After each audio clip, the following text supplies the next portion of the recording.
Come on in, everybody. Dr. Glidden here, your steadfast advocate for health. Welcome aboard another live edition of Fire Your MD Now. Today is the 18th day of March 2014. Live event tonight, 9 o'clock p.m. Central Time for insiders and their guests exclusively. It's a live chat. It is a live chat. Hope you can be there. Hope you can join us. Hope you can help us to spread our message of health recovery through science-based, clinically verified medical nutrition. That's what we're up to today. That's what we're up to every day.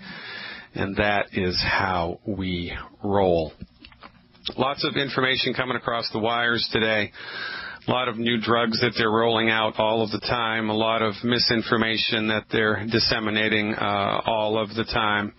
And it makes me, gives me pause. It makes me really wonder what's really going on here. Because quite frankly, if you went to see a chiropractor, or if you went to see a homeopathic physician, or if you went to see an herbalist or an acupuncturist or an Ayurvedic therapist, who was licensed and regulated in your state, if you lived in a very progressive state like the state of Washington or the state of Oregon, where naturopathic medicine is licensed and regulated, and you went to see a naturopathic physician, and the naturopathic physician told you to drink Drano in order to, help your high blood pressure or whatever, you would not do that. And you would institute some type of a formal investigation, because that crap will kill you if you swallow it, right? Well, let's talk about Fosamax and Boniva. Fosamax and Boniva, of course, are bisphosphonate drugs, and they're the love child of the pharmaceutical industry. The intention of Fosamax and Boniva is to treat osteoporosis. The intention of these drugs is to make your bones stronger. But in fact, these drugs do not make your bones stronger. They make your bones weaker. And as time goes by, as more time goes by, and you've been under the influence of these medications, what happens? Well, I'll tell you what happens. You go straight to you-know-where in a handbasket. You go straight to you-know-where in a handbasket. Your health gets worse and worse and worse and worse and worse, and then you develop something called a spontaneous fracture. Spontaneous fracture of the long bones in your legs, which means you step off of a curb, son of a gun, your leg snaps into like a dry matchstick. And this is the latest round of class action lawsuits levied against the pharmaceutical industry. Fosamax and Boniva work by putting a part of your body that chews up old bone to sleep. There are cells in your body that are chewing up old bone. They're called osteoclasts. And there are cells in your body that are laying down new bone. They're called osteoblasts. These two cells are working all the time, chewing up old bone, laying down new bone, chewing up old bone, laying down new bone. Now, when somebody has thin bones, when somebody has osteoporosis, the pharmaceutical industry, backed by the MDs, came up with the bright idea to develop a drug which puts the part of your body that chews up old bone to sleep. Because remember, the MDs are not of the opinion that your body can heal itself. They're not of the opinion that your body can fix itself. They're not of the opinion that your body has divine intelligence. They're clueless about your vital force. They think you're an evolutionary mistake, a coincidental amalgamation of biochemicals that started in an antediluvian Jurassic Park swamp, evolving slowly through the millennia into a human being. It's a nonsensical idea. Now, I'm not saying that evolution does not exist inside species. It obviously does. Darwin proved that. But to think that it goes from, frog to dog to man, that's quite a leap. We're going to do a whole segment on the evolution paradigm coming up here in a couple of weeks. Stay tuned for more information. But again, I digress. So your medical doctor does not believe that the human body has the ability to fix itself. Your medical doctor believes that once you're sick, you're screwed, and once your bones are thin, well, it's game, set, and match. And so they developed a drug not to stimulate your body's ability to grow new bone, but to suppress and depress your body's ability to chew up old bone. So what happens? Old bone accumulates in the bone. Now, the body has intelligence, right? And the body was attempting to get rid of the old bone in the first place. The body was attempting to get rid of the old bone in the first place because it's old and it's no good. It's old and it's no good, and it has outlived its usefulness. It's like, the tires on your car, they need to be replaced after a certain number of miles, right? The tires on your car need to be replaced after a certain number of miles because they get worn out. Well, old bone needs to be replaced because it's worn out. But the MDs have no notion of any of this. They have no notion of any of this whatsoever, and so they develop a drug to suppress the elimination of old bone. So, old bone accumulates in your bone, making the bones weak. Old bone is weak. Now, as old bone accumulates in the bone, you go back in for your DEXA scan, and son of a gun, your bone density is better, and it's a successful treatment. Thank you, boys. Let's have a party. Fantastic modern American medicine on the move. Only problem is, after about 4 or 5 years on the bisphosphonate drugs, Fosamax or Boniva, you start to develop spontaneous fractures of the long bones, which means your bones are so filled with old bone, and they're so brittle now that you just walk down the street and your leg snaps in two. This is the latest round of class action lawsuits levied against the pharmaceutical industry. However, MDs still continue to prescribe this stuff, and there's no legislation that's investigating this. There's no lawsuits filed specifically against the MD. There are lawsuits filed against the pharmaceutical industry, but the pharmaceutical industry isn't going to go out of business. The pharmaceutical industry maybe is going to pay a fine, and it's going to be a pittance compared to their annual income. Their annual net income. It's a pittance. It's a drop in the bucket. It's a drop in an ocean, for goodness sake. It is of no moment to them. So here's how it goes. Your MD prescribes a drug which hurts you, doesn't fix the problem, and it hurts you, and it's expensive. Isn't that the very definition of snake oil? Isn't that the very definition of snake oil? It's a medicinal agent which is supposed to help you, but instead it hurts you, and it's expensive. That's exactly the definition of snake oil. So the MDs prescribe snake oil. They prescribe Fosamax. They prescribe Boniva. It makes the bone density test look better, but it makes your bones weaker over time. And we give them a pass. But if you were to go to an MD and they said, drink Drano, you would have a problem with that, and you would start an investigation if any medical professional told you to do that, because it hurts you. So here's my question before the board. If a drug hurts you, why don't we levy charges against the person who prescribed the drug? Isn't it their job to be the watchdog for the pharmaceutical industry? Isn't it their job to be the go-between between the pharmaceutical industry and you? Isn't it their job to do their due diligence, to do their homework, to do their investigative stuff, to actually question what the pharmaceutical industry is throwing at them? Yes, it is. That is their charge. But they have completely dropped the ball on this. They are not a go-between. They are not a watchdog between you and the pharmaceutical industry. They are lapdogs to the pharmaceutical industry. Their job is to deliver the drugs, to sell the drugs. They're drug dealers. And I've said this. I'm the only one saying this out loud.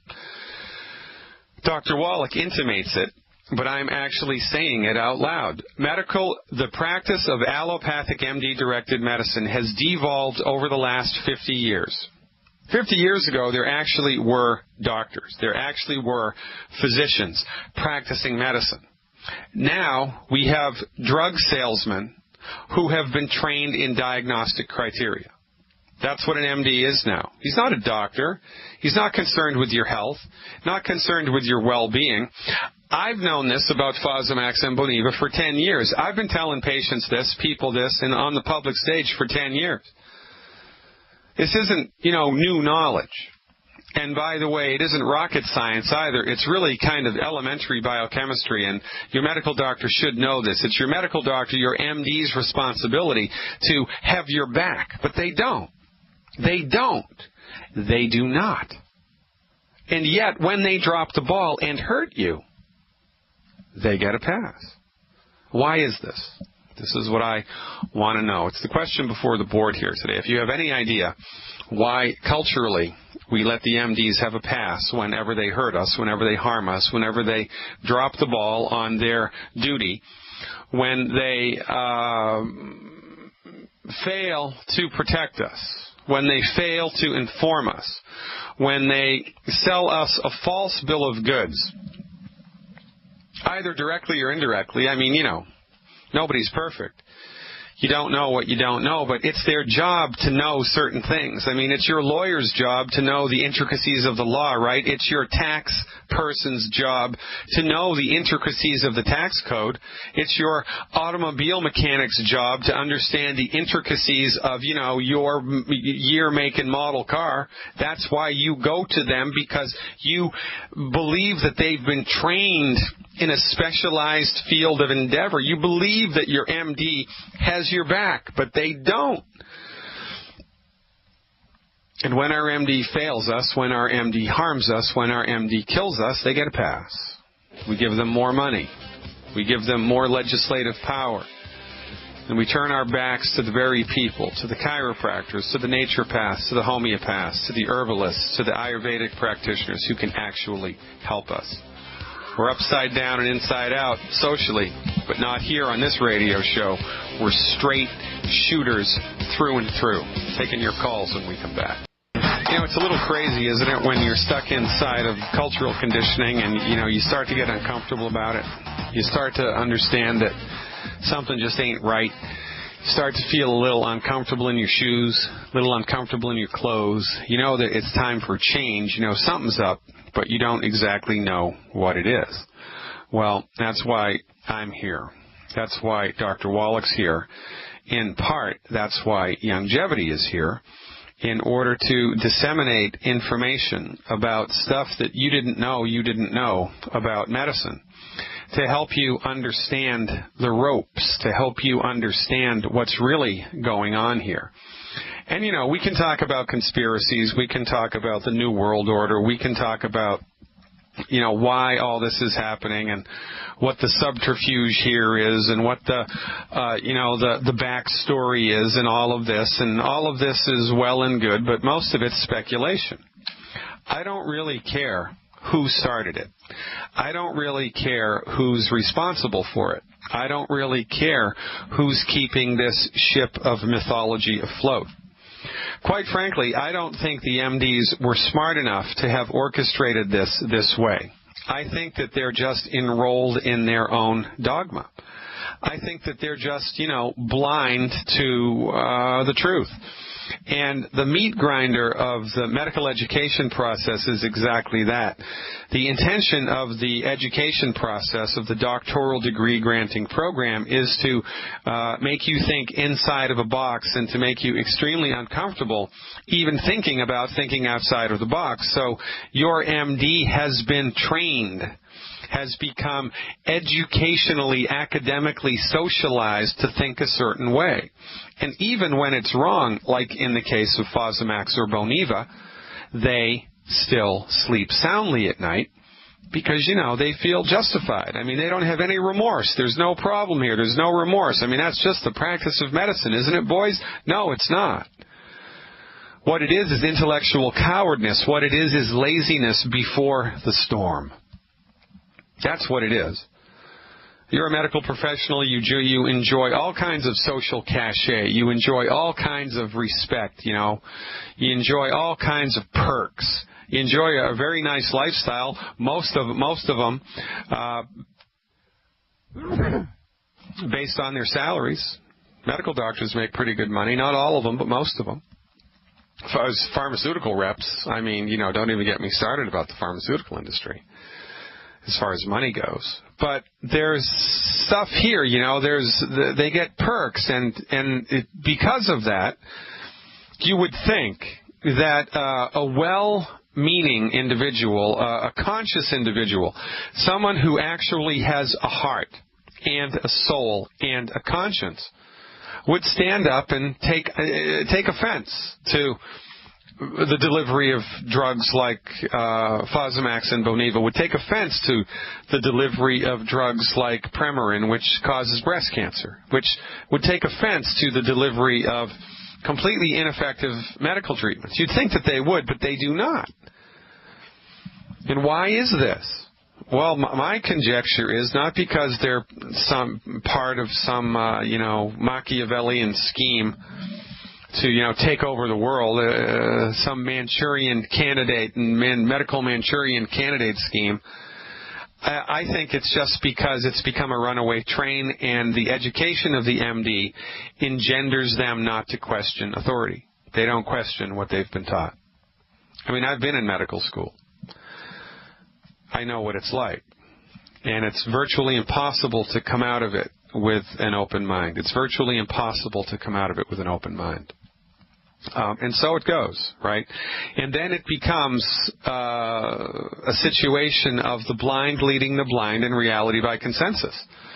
Well, you'll go to the medical conference and the people will get up in front of you and tell you that Fosamax and Boniva are okay, and all of your colleagues are still using it, and all of your colleagues are still using Premarin and this, that, and the other thing. And so it becomes reality by consensus, even though in point of fact it's just bad medicine and nobody's taking responsibility, and nobody holds their doctor's feet to the fire because we feel intellectually inferior.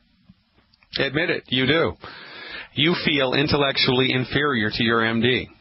And I don't know who started that myth, but it is a big one, and it's hurting us every day. 3 myths that we're suffering from here. There are probably more. Myth number 1, that your MD knows what's best for you. They do not. They only know what they've been trained in. Myth number 2, healing is a complicated, sophisticated process. It is not. Surgery is. Healing is easy. Myth number 3, your MD is your intellectual superior. They are not. Quite frankly, as far as I'm concerned, they're academic and social cowards. The single best thing you can do when in the face of a chronic disease is fire your MD now. Staten Island's up next. Stick around. And we're back, ladies and gentlemen. Dr. Peter Glidden here, your steadfast advocate for health. Thanks for tuning in and turning on. Let's go right to the phones. We've got a full board of calls today, as we do every day. Staten Island's up with Leslie. Hey, Leslie, thanks for calling up. You are live. Hello? Hello. Hi, Dr. Glidden. What's going on, Leslie? I'm calling about my health, my mother's health, and my fiance, but more urgently, my fiance has sickle cell anemia. Oh, yeah. And he's currently taking a couple of medications that I know are also helping him to continue to be in pain. Lack of sleep. He gets stomach aches out of nowhere after eating. It almost seems to me like if we eat something healthy, he gets sick. Yeah. That's what it seems to me sometimes. Yeah. So I'm really just trying to help him because he's been going through this for a long time. And I can't imagine how long he'll be able to continue with he cannot continue with his career because he just gets in pain all of a sudden and he can't fulfill his obligations. Yeah. So I was hoping that you had a solution. Well, we definitely do have solutions here to support and promote the structure and function of the circulatory system, which is what's up with, sickle cell anemia. How long have you been listening to this radio show? I got your name from Nima, and he pointed me to you today. Oh, okay. So if you go into the archives, if you go to our website, fireyourmdnow.com, and click on the archive button,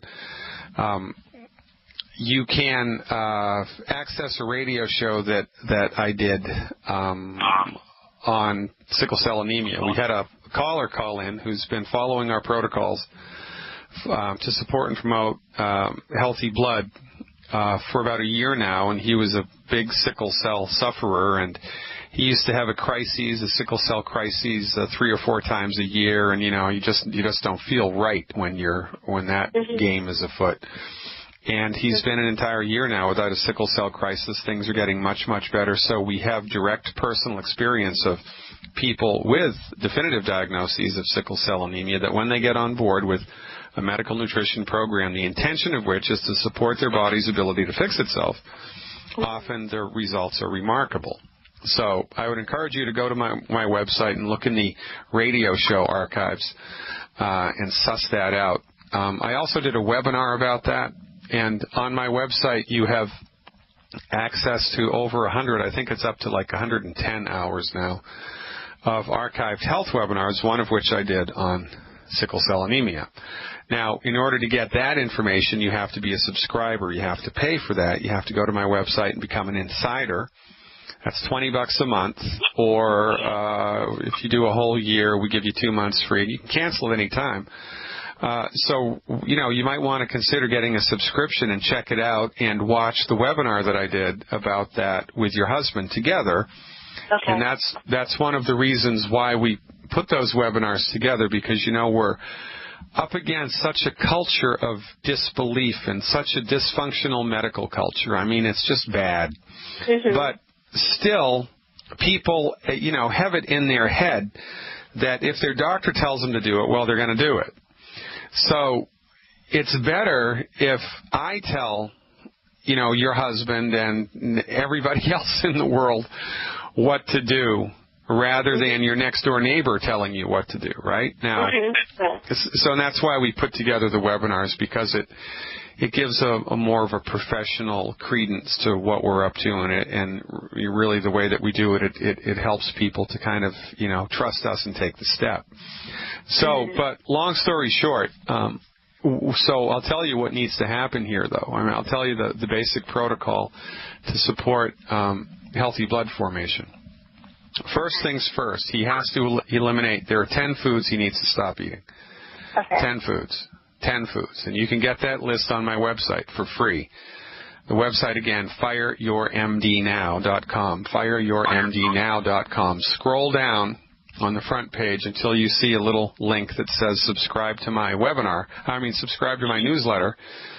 Click on that link, give us your name and your email address, and then you get the list of the 10 bad foods for free. And he needs to stop eating those foods immediately. So do you. So does all of your kids. So do your parents. So does everybody on the planet need to stop eating these foods immediately, number one. Number two, he needs to get medical nutrition into his body. And what's your husband's current body weight, more or less? 140. 140? All right. Mm-hmm. Here's what I would do for 3 months. Every month, I would give him one healthy start pack. Mm-hmm. 2 bottles of plant-derived minerals. 2 bottles of plant-derived minerals. 1 bottle of Beyond OsteoFX. 1 bottle of Beyond OsteoFX. Mm-hmm. 3 bottles of selenium, Ultimate Selenium, SELEN like Nancy, IUM, and 3 bottles of a Glucogel Plus liquid Glucogel Plus. Okay, so that's 1 healthy start pack, 3 selenium, 2 plant minerals, 2 liquid Glucogel.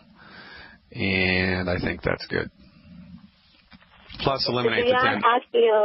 Yeah, I'm sorry. 1 bottle of Beyond OsteoFX. Thank you. Yeah. Okay. All right. Plus eliminate the 10 bad foods. And what people are experiencing who do this is slowly but surely their sleep gets better, their mood gets better, their energy gets better, their appetite gets better, their aches and pains get better. And in the case of sickle cell, the acute crises of the sickle cell start to become less frequent and less intense. Mm-hmm. Now remember, this is different than the conventional medical approach, because the conventional medical approach is slap, dash, wham, bam, thank you, ma'am, let's medicate the hell out of it. So you take a Tylenol and 10 minutes later you don't feel the pain. Mm-hmm. It's immediate satisfaction, but it doesn't last and it doesn't fix anything. Getting on board a medical nutrition program is a long slide, right? It's a long program because healing is a process, not an event. It unfolds over time, and so your husband and anybody else who gets on board a medical nutrition program needs to understand that, because he will get results, but they're probably not going to be overnight. But as long as, and that's why we recommend 90 for life, right? Get on board with this program for 90 days, 3 months. You give it 3 months before you judge it up or down. Now, I've had people on this program feel better in an unbelievably remarkable fashion inside of 6 hours. It's like, oh my God, it's like all of a sudden switches start flipping on and they're better. And, I've had other people take 6 months before it kicks in. So, but my point here is that this is a different deal than we're used to. It's a different thing. It's a different thing entirely because we're feeding the body's ability to optimize its structure and function. And, that's just a process, not an event. So that's what I would do. I'd educate and then get on board with supplements, and life is good. Okay. Does that make sense? Yes, it does. Okay, good. Yeah, you're welcome. Now, was there a question in there about the kids, too, or not? Yes. Well, for me. Oh, okay. Shoot. Okay, so I recently found out that I have an ovarian cyst, and they said a couple of small fibroids. Oh, yeah. So I assumed I need to stop eating sugar, but I don't know everything I need to do. No, that's incorrect. That's 100% incorrect. Sugar's got nothing to do with it. Okay. Ovarian cysts are caused by, from our point of view, by a progesterone deficiency. And progesterone is one of your, circulating female hormones. And so when your body doesn't have the raw materials necessary to make adequate amounts of progesterone, you're going to get a cystic ovary. So this begs the question, what causes your body not to be able to make progesterone? Well, not enough cholesterol, because that's what progesterone is made from. I'm going to bet you 25 cents that you've been on a fat-free diet lately. Have you been on a fat-free diet? Very, very minimal, yeah. Yeah, well, that's why you've got ovarian cysts, because your body doesn't have enough cholesterol to make progesterone. See, you've taken the wrong dog to the hunt.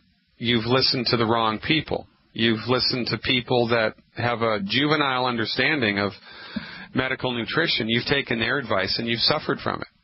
And the fact of the matter is that you don't have a defective body.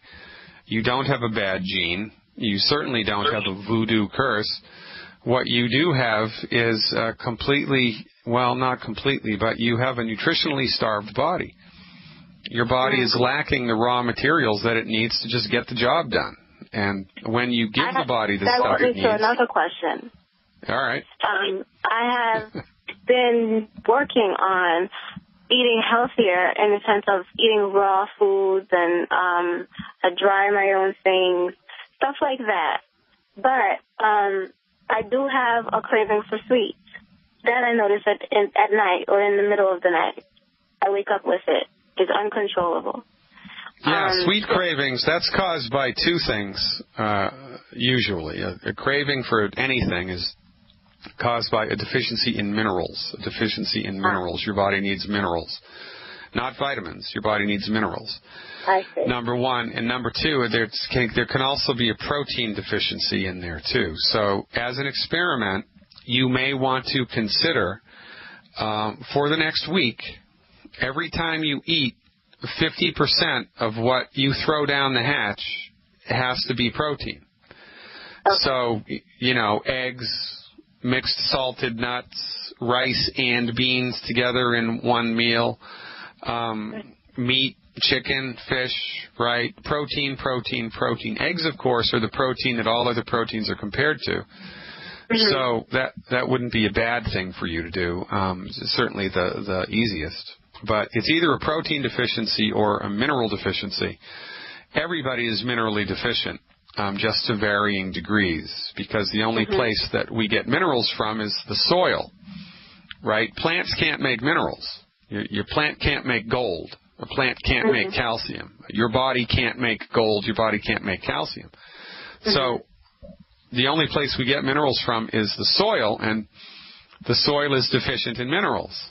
So you could be eating the most wonderfully prepared organic food in the world, and if it was grown in soil that didn't have any calcium in it, well, you don't have any calcium in your body.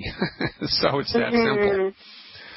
So, right, and after a fashion, once you've been deficient for long enough, things start to break, right? So, you know, your body can't make red blood cells the way that nature intended it to. Your body can't process hormones the way that nature intended it to. Your body can't digest food the way that nature intended it to, and things start to go haywire. And then you go to a medical doctor, they throw a drug at it to suppress your symptoms, but that doesn't fix the problem. And we get worse, and we get worse, and we get worse, and then we die. I'm glad you found us. Stick around after the break. I'll tell you what to do, Leslie. I appreciate your phone call. Ladies and gentlemen, this is Fire Your MD Now. Stick around. Welcome back, ladies and gentlemen. Happy that you are here with us. Today, of course, is Tuesday, February 18th, 2014. Join us this evening, why don't you, for a live chat for insiders and their guests only, 8 p.m. Central Time. Check out the details at fireyourmdnow.com. We're talking to Leslie from Staten Island. Leslie, are you still with me? Yes, I'm here. All right. So what's your current body weight? 173. All right. So here's what I would recommend you do for 90 days as an experiment to see if you can't feel better and get on the other side of some of these health issues. Number one, eliminate the 10 bad foods. You have to do it too. Stop eating the 10 bad foods. Number two, eat a diet that's high in cholesterol. Eat a diet that's high in protein. So the easiest way to get cholesterol into your body is with eggs. Soft scrambled in butter, soft boiled, soft poached. Don't be afraid of butter. Real butter, not margarine. Not, I can't believe it's not butter, but butter, especially butter with salt. Go crazy for food that's high in cholesterol. Chicken with the skin, right? Eat the skin, right? It's loaded with cholesterol. The hamburger and steak, cooked rare or medium rare. Go crazy for cholesterol. Full-fat milk, full-fat yogurt, right? I don't really care what you do as long as it's got a lot of cholesterol in it. Just eat a lot of cholesterol. Your body needs it. You're going to love how you feel. For supplements, and don't be afraid of salt, by the way. Both you and your husband need to get into the habit of salting your food so that it tastes good. Everybody in the world does. Salt your food so that it tastes good. Salt is not the Antichrist. You've been misled. Salt is good for you, okay? And for supplements, here's what I would do as an experiment. I would do 2 healthy start packs, 3 selenium, 2 healthy start packs, 3 selenium, and 1 HGH Youth Complex, 1 HGH Youth Complex. That program, and also because of the sweet cravings in the middle of the night, I would do 1 bottle of plant-derived minerals. 1 bottle of plant-derived minerals a month. Now, you want to get with the person who told you about this radio show, because they will be able to tell you how to get these supplements at the wholesale price. They will also be able to hold your hand and tell you how to take the stuff. We're one giant worldwide team here, and we need to honor the people that kind of brought us into the fold. So get with her, and she'll be able to sort out the details for you. And give me a call back in a couple of weeks with a report. I certainly would look forward to that. Leslie, I'd like to talk to you all day, but I have to move on. I have a full board. I appreciate you. Now go out there and get your health back. Lee from Utah is up next, wants to know why wheat is not good for us. Hey, Lee, thanks for the phone call. You are live. Well, good afternoon to you. I really enjoy your calls. I was thinking originally about the grains and such, but I just wanted to confirm what you just told her about ovarian cyst. Now, you say that is a progesterone problem, which is a cholesterol problem? Yep. Okay. Not enough cholesterol, right? Not enough progesterone, not enough cholesterol. Your body can make cholesterol. Your liver makes it, but only about 20% of what you need. The rest has to get into your body through food. And all of your sex hormones, whether you're a man or a woman, by the way, are made from cholesterol. So, if you have erectile dysfunction and you're a guy, it's probably because you have a cholesterol deficiency. You're on statin drugs and a fat-free diet because, you've listened to the MDs and they've just got it wrong. I mean, there's no politically correct way to say it. They got it wrong. And it's a problem. So, when we're trying to support and promote healthy hormone levels, it would be prudent and wise to have adequate amounts of cholesterol in your body so your body can make the hormones that it needs. Well, I assume my adopted daughter, went in on Thursday last week and had a cyst removed, and I'm assuming that it was ovarian cyst. Yeah. Well, sometimes surgery is necessary and effective, but the surgical procedure is not going to get rid of the cause of the thing, right? So that's right. She needs to get that sorted out pretty quick. Hey, Lee, I'm up against a hard break. It's the end of the first segment. If you can, please stick around. I'll pick your call up at the very first moment of the second segment. I appreciate you. Thanks for holding on. Second hour coming up, ladies and gentlemen. We're streaming it live. Check it out at fireyourmdnow.com.